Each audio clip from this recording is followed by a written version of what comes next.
Gustav Šelih je prostor, kjer bi se naj zbirala oziroma se zbira drugače misleča mladina Maribora. Predvsem je to prostor, kjer se zbira mladina, ki posluša drugačno muziko od muzike, ki se vrti po radiju, od muzike, ki se vrti v diskotekah v Mariboru in drugje po Sloveniji.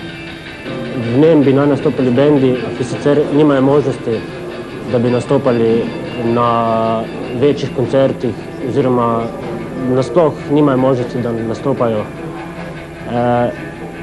Trenutno je pa situacija takšna.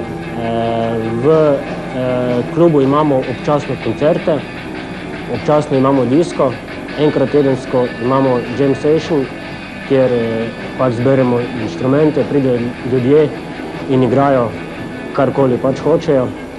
In je tudi prostor, kjer vadijo bendi. Imamo 3 prostore,